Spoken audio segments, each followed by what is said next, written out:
Now tuned into the greatest. The Run with Manny Wilson podcast. The Manny Wilson podcast.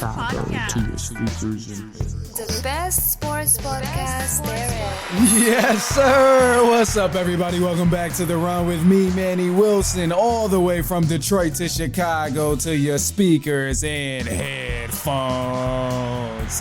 I appreciate you tuning in to the first interactive sports podcast, a community that makes sure your voice is heard. So if you hear something you agree with, you disagree with, you like, you dislike, go ahead, shoot me a call, 219-413-9405. And of course, we will play your take back on our next episode. Now, look, man, I hope you had a great weekend. The Monday episode didn't come. Obviously, that's why we're doing this on a Tuesday. Monday just wasn't it, man. I'm going to be straight with y'all. I'm going to keep it a buck. Monday, it was not that type of day. It was that type of day, as a matter of fact. It was just one of them. But we got some stuff to cover, man. Obviously, the Fury versus Usyk fight. That's going to be huge. Can't wait to talk some more about that. The NBA draft lottery is recently what just happened in the NBA outside of the playoffs. So let's slow it down a little bit and touch on this NBA draft lottery because the Atlanta Hawks, for the first time in franchise history, the Atlanta Hawks have the number one pick. This is huge for the Atlanta Hawks. And I think it's a great chance for them to, really rebuild, start fresh, and put together a special roster. Because right now, they're kind of in that middle ground, which I'll touch on in a second. But the middle ground is the worst place to be in the NBA. I think the Atlanta Hawks should draft Oleksandr, that huge guy from France, who a lot of people are talking about now. They need to pick him up, a 7-footer that can make things happen, can do some stuff with the ball, can play great defense. Pick that guy up. It's rumors of trading Trae Young. Go ahead, let him go. It's time, bro. It's time for the Atlanta Hawks to trade Trae Young, bro, because, I know what he can do on the offensive end. I know what he brings to a team, but do you really want someone who's such a defensive liability to be the star of your team? Do you want that guy to be the one who you depend on in all aspects of the game to set the defensive tone, to set the offensive tone, to set the pace? You can win some ball games in the regular season with the Trae Young, but I'm a firm believer that you're going to need a guy who's above 5'10" to really make that difference to, win a championship. And at the end of the day, that's what it's about, right? Winning championships. Trae Young is not going to get that done for you. Him being a liability on defense is going to hurt them in the long run, come crunch time, especially when you got point guards who are mostly 6'4" and above.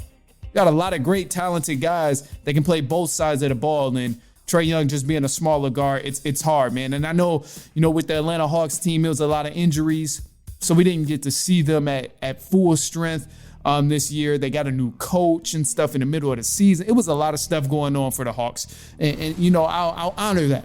But with this franchise being in this middle ground, they have absolutely no direction. I can give them credit for trying to make things work. But when I see the organization and the team has no direction, it's evident, it's clear, because nobody's game complements one another. You look at Trae Young and DeJounte Murray. Trae Young's game does not complement DeJounte Murray, and DeJounte Murray's game does not complement Trae Young. So to me, when I'm looking at stuff like that, I'm like, it's clear and it's evident that they have no direction. They out here just making crazy random moves to try and bring some sort of hype to Atlanta and make something work. But we haven't seen it put together and run smoothly all season, regardless of if they were healthy or not. Because if the two stars on your team don't gel together and they don't work well together, what do you think is going to happen to the rest of the role guys? The rest of the role guys on the team are not going to understand where they fit in when the two stars, the two leaders of the team, don't even understand where they fit in. So I know Quinn Snyder is new there. But in the time he was there, I didn't really see it I didn't see him make it work. And he was working with a limited amount of time. But, when your two stars are pushing away from each other instead of pulling together like magnets, it's hard for everybody else to fall in line. So, that's something I've observed from there. And, it's time for that change in Atlanta, bro, because you got to get out that middle ground. Right now, you got people saying, okay, well, hey, we're not too bad. We're not the worst in the NBA, but, we can still possibly make the playoffs. Nothing is going to happen if you make the playoffs. It's time to blow it up. And if you rebuild, you start from ground one. You don't lose anything. You got a chance to actually establish a new name for yourself, a new brand for yourself, rather than just being a 10th seed and hoping to get in the playoffs. So, that's my logic on it. And I think for the final verdict, looking at everything that the Atlanta Hawks have done, it just proves they have no direction. You brought DeJounte Murray there to play with Trae Young. It didn't make sense to me in the first place, but they did it. They traded John Collins, which I thought was a huge, crucial piece to the Atlanta Hawks, and that hurt the roster clearly. So do what you got to do. Trae Young has some interest over in San Antonio. Clint Capella has some interest. They both got some good trade value, especially Trae Young. So, go ahead, utilize that first round draft pick, draft Oleksandr, trade Trae Young, and bring in another impactful wing and a forward that's going to complement the talent that you have on that roster. Because right now, it's all over the place. And personally, I fear that Atlanta, they're going to blow this opportunity because there's just been so much nonsense happening in Atlanta lately, especially with the Hawks, man. So, I'm hoping they do better, but I got DeJounte Murray and Trae Young on their relationship from the Point Podcast by Trae Young. Our relationship is good, obviously knowing who he was in high school, but just him coming to the team or him having the thought about coming to the team and then us getting on the phone and now calling him and then us talking about having a chance. And so relationships can always be better if your team's winning and things like that and juices are flowing. But I think there's certain relationships that you have that are just deeper than basketball. And so I see him with his family, his kids, his boys, and just how tight they are. And, I'm pretty sure he could say the same, with me. When you meet somebody successful and they got their day ones or just their family around them, that speaks volumes because a lot of people change. When your morals are the same, then all this other stuff don't matter as much. You know what I'm saying? Like we're trying to win every game we can, but there's a lot of stuff we can't control. Our relationship, that ain't never gonna change. So, and let's just make it clear, it's really hard to get any team to click. It's hard to win in the NBA, bro. We came together and then a coach gets fired and then we bring in another coach in the same season. Health comes up. What if I was out? Or what if he was out? Like he's out now. Like it's just, you just don't know. It got to be damn near perfect. So for them just out there, I'm not mad at them. As long as that stuff don't come in from the insides, as long as we stay together and connected, you never know. We may stay together. We may go elsewhere. You just don't know. It's out of our control. All right, look, quick side note here before we jump into the news and the voicemail callers and all of that stuff. It's going to potentially cost NFL fans $850 to watch every game next season. You would need all of these subscriptions to watch every single game that's televised in the NFL. YouTube TV, Amazon Prime Video, Peacock, ESPN Plus, and it's rumored that Netflix is going to get added to the mix as they look to grab this Christmas Day game. But the total is over $500, which is before the Sunday ticket at $349. And then the total cost is at least $850 per person. This is crazy. And mind you, this is like, through the whole season. So it's not a monthly type of thing, but, through the course of 7-8 months or maybe even longer if you want to watch every game. So, the whole season, this is kind of wild. And, I'm looking at this, I'm like, what was the purpose of, the NFL going to all these different networks if, it's rumored that they're going to come together and make this one big platform for everybody to watch? What the hell happened to that? Because last thing I checked, I seen Paramount Plus was still doing it. Warner Bros, ESPN was still in it. But this doesn't make sense if a person has to pay all of this. And honestly, bro, I'm not even worried about having to pay all of this. This is whatever, because people spend money on far less things that's, whatever. People spend money on stupid things all the time. But the thing that I'm worried about is it's just so many different subscriptions that a person has to go through. Like, damn, YouTube TV, Prime Video, Peacock, ESPN, Netflix. Like, there's 5 different subscriptions that somebody got to go to. And it's wild because this is why I condone streaming. This is why I condone illegal streaming when you're watching the games. And this is why, I'm not going to say it on air, but I have no problem encouraging it to an individual because, You go to Stream East and you watch these games, it's free. All you got to do is deal with a couple of ads before you actually get to the game. You go to Sports Surge, oh my gosh, struck gold. Like, this is wild. And I can't help but to think that people are going to eventually start doing illegal streams more, the same way people did with music back in the day, like LimeWire. When people was trying to download the music illegally, you trying to get, some stuff for your MP3 player and CDs and burnt CDs, all of that stuff. They about to find a way, because ain't no way in hell everybody going through all these different subscriptions just to watch a game. And I've said it before and I'll say it again. I don't know why the NFL just doesn't, capitalize on Red Zone even more and expand Red Zone to just keep it its own network. And just pay, you still gonna get advertisers because there's plenty of people who want to watch the game. So, that's my thing with that, but I'm not gonna dwell on it no more. Look, it is what it is. It is what it is. If you want to go through 5 or 6 different subscriptions, that's on you. That's your personal choice. You obviously gonna get every video, every movie, every TV show, anything you can think of. But personally, I'm gonna stick to certain streams, allegedly, that I use to watch the game. So look, man, hey, shoot us a call, 219-413-9405. Leave us a quick take, leave a comment, anything that's on your mind, or maybe you just want to tell me something about the Hawks that you heard, if they should trade Trae Young, draft the new guy, Oleksandr, or if you gonna even indulge in all of these subscriptions over $850 for next season. I'm just curious. You pay all of that in the season, you can take your behind to a game for $850 and sit right on the sideline. So I don't know, but look, man, hey, go ahead, shoot us that call, 219-413-9405. We don't have any voicemail callers as of now, but we got some news for the run coming up, and it's halftime. We'll be right back.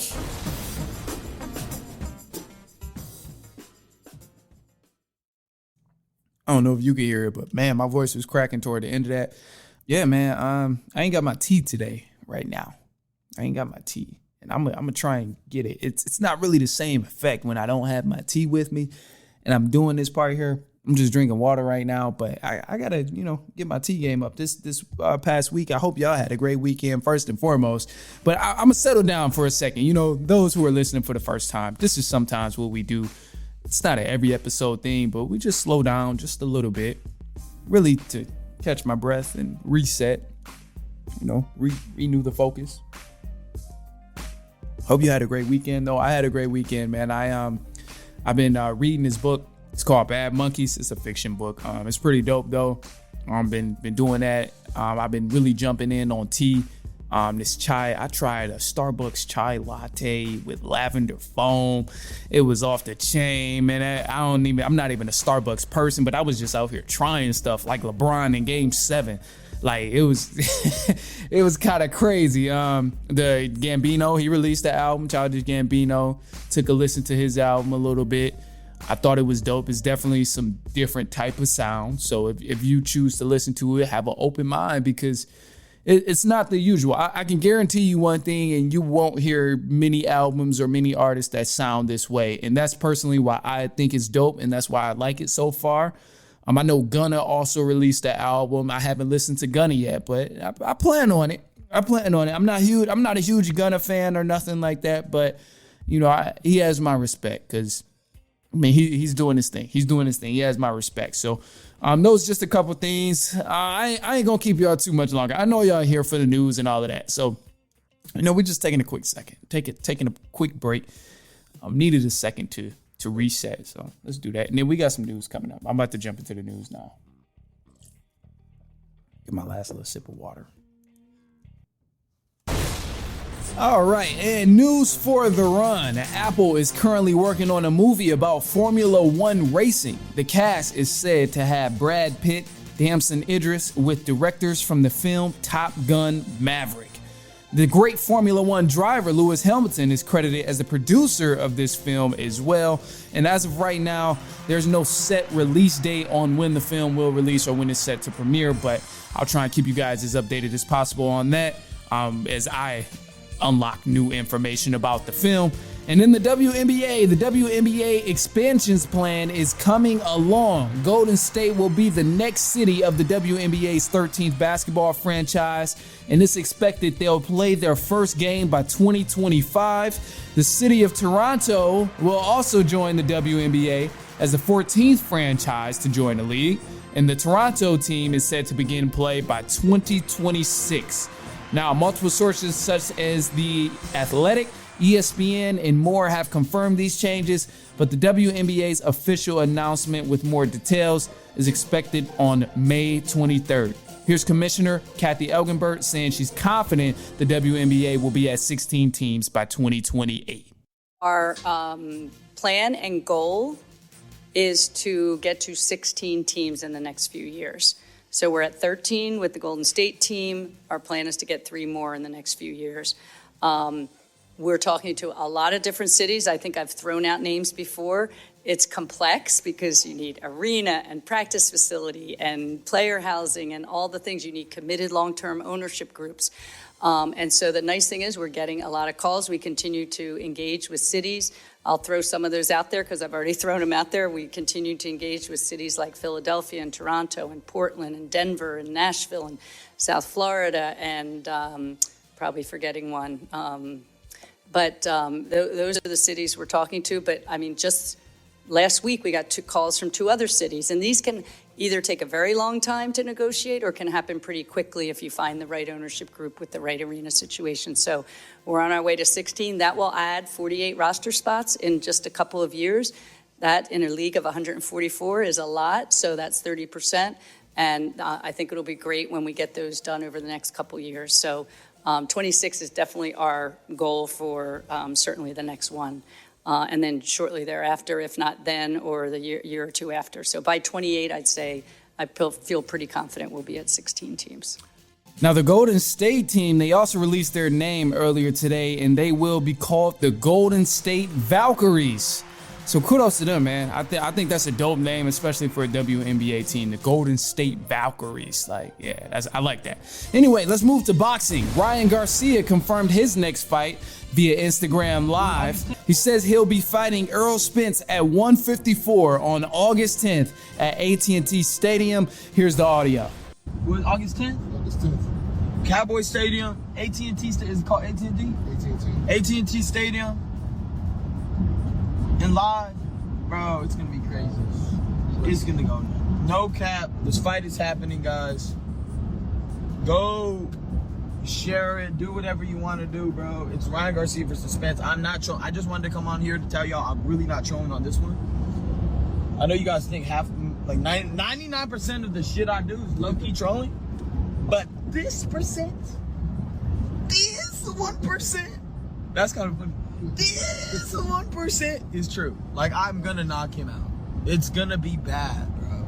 All right, in the NBA's playoff picture, let's go ahead and give you guys some updates. There's been some changes that's going on with a couple of different teams here. Now, the Oklahoma City Thunder and the Dallas Mavericks are now tied 2-2 after the Thunder won a close game last night.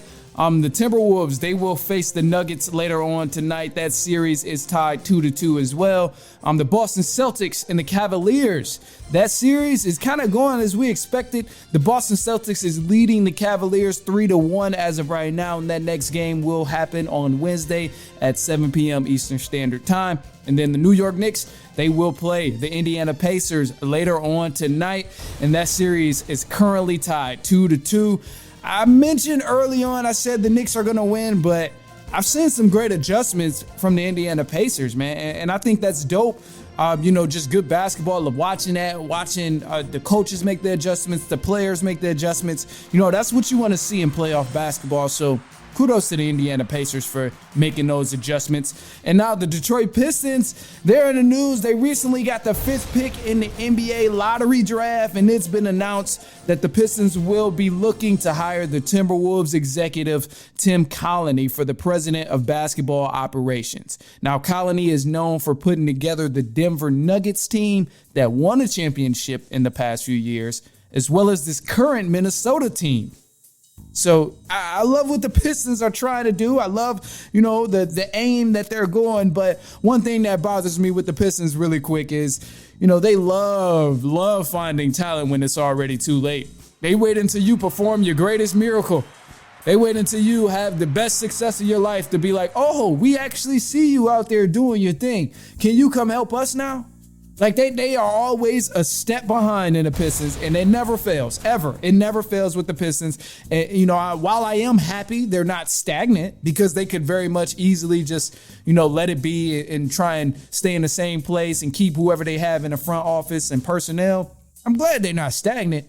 But we waited to get Troy Weaver after he made his miracles in Oklahoma City. We waited until Monty Williams had his first good season with the Phoenix Suns to bring him to Detroit, to overpay him and bring him to Detroit. Congratulations. And don't even get me started on the players, because Blake Griffin was old as hell when we brought him to Detroit. We paid Josh Smith so much damn money for no reason, and he was on the way out. But we wanted him because, you know what? He was past his time and he was old. So that's the Detroit Pistons special right there. Allen Iverson, Tracy McGrady. Did y'all forget about that? Some of y'all probably ain't even know that Tracy McGrady played for the Pistons, bro. This is crazy. I'm happy the Pistons making these changes, but bro, oh man, why do we always have to be so late to the party? If we could just recognize the talent before the greatest miracle is performed and recognize the talent that's presented in front of us correctly when the time is there, we will be okay. But we are always a step behind, man. They got to get it together. They really got to get it together. I mean, the Pistons, they got about 2 years before Cade Cunningham really start requesting the trade, and he's done with that rookie deal and all of that. So, let's get rid of this 5th pick. Let's call it what it is. Get rid of this 5th pick. Bring in some pieces to help Cade Cunningham. Pistons got to get somebody who can score the ball, because right now, this ain't it. What we have in Detroit is just not it. It's literally it's Cade, and Duran does his thing down low, but not enough scoring to help Cade out. Let's go try and get a Miles Bridges. Let's go try and get a Kyle Kuzma. Let's go try and get Brandon Ingram, even though he played baby soft in the playoffs this year. He played like Charmin Ultra Strong, not even Ultra Strong. He played like the regular ass Charmin. He didn't even play like Ultra Strong. So I'll take it because the man can score. And I think if you really knock some sense into him, he'll be all right. But we just need something. We need somebody to help Cade out. I mean, damn, bro. Damn.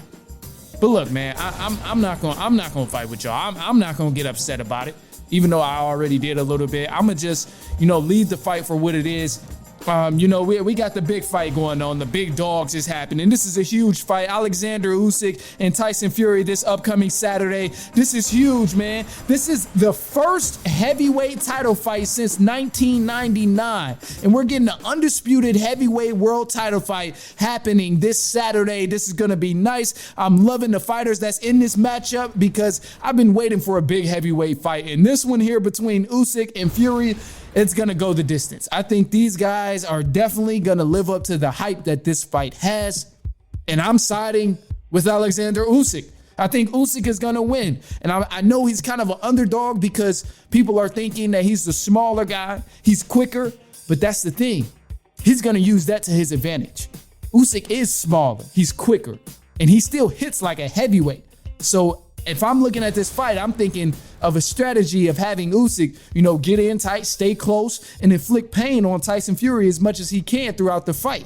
Now, this does come at a huge difficulty rate, because the closer you are to Fury, the more he can drop his weight on you. If he comes in a little bit heavy like he did when he fought Wilder the second time or third time, it can be tough, because, you're going to be kind of using that thing that you thought was an advantage, and it's going to turn into a disadvantage. So it's going to be close. It's going to go back and forth, but I think it's going to make it hard for Fury to land these punches anyway if Usyk is so close to him. And, he's bobbing and weaving close to him because he is quicker. He is a little bit faster. But just because he's faster, it doesn't mean that Tyson Fury is slow. So, a lot of people, they're assuming that Fury is bigger with the reach advantage, and it doesn't always work in your favor with the smaller guys. So as long as Usyk can find ways to tire Fury out and catch him slipping while he's close, I think he pulls this matchup off because he can win it. It won't be easy, but he can definitely win it, man. And, I say all of this to say, you got to keep in mind, Fury is a unique boxer, very unique boxer from an IQ standpoint and the mechanics that this man has when he's in the ring. We all know what he can do. We all know the intelligence that he has when he's in the ring. So you gotta make sure you try and outbox him because he's gonna pick up points. He's not slow at all, still quick. His stamina has been proven to be good over his past few fights, and he's great at making his opponents uncomfortable. So you do got to be on edge with Tyson Fury. It's not going to be an easy fight at all. I'm siding with Usyk. I think he's kind of going to be the underdog in this situation just because he is smaller. He doesn't have as long as a reach, but, sometimes those things can work into an advantage. And, Fury might... It's just no telling. But I'm predicting a good fight overall, man. I'm excited for it. I'm going to leave y'all with this, too. Last thing of the episode, I like to leave you on a positive note. I kind of try and always make it reside with something that I'm currently experiencing. As I mentioned in the beginning of the episode, yesterday, and, it was a tough one. It was rainy out and all of that, whatever. It just wasn't the best mood. I was like, F this podcast and stuff, whatever. Like, I was pissed. I ain't gonna lie. I don't even know why I was pissed, but it was really just one of them days, which is just crazy. And I don't like to bring that energy. I don't like to bring the negative energy. So if I have a choice, I'm going to always choose to reflect positive. So definitely take that into consideration. But the quote I want to leave you with here is by Nipsey Hussle. And the thing that sets me apart from anybody who made it and didn't make it is the fact that I didn't quit. That was his quote. He said it in a song. He said it in an interview multiple times. The thing that separated him from anybody else who made it or didn't make it is the fact that he did not quit. And I want to just say, kind of to go on through that, he went on after that quote to say he experienced every single emotion, the ups, the downs, the highs, lows, the feeling like he wasn't good, the feeling like he was good, the feeling like he was bad, like he needed to stop, every emotion. And that's huge because he still didn't quit. Nipsey was a lot older than what guys usually see that rapping success at. Usually it's a young man's sport. You at 22, 25, 26. My man's was in his 30s. And like he made it happen. So what would happen if you didn't quit? You're gonna get there. It might take a long time. I don't know how long it will take you to get there, but if you quit, you're gonna have to live with it forever. And you're gonna have to live with the fact that you just didn't give your all. So I want to leave you with that, man. Take that exactly or however you want to, perceive that advice. I go ahead and I'm gonna just leave it at that. That's all I got to say. But until then, man, look, I'm gonna be back later on this week. Follow us on Instagram at The Run Podcast and follow my personal as well at I am Manny Wilson. Until then, man, I appreciate y'all for kicking it with me, especially if you made it this far. Send this to a cousin, a brother, an aunt, an uncle, a niece, a nephew, anyone you know who will enjoy. I promise you they will not mind you sending it to them. Worst case, they just won't listen. So whatever. Other than that, man, we'll be back later on next week and so on and so on and so on.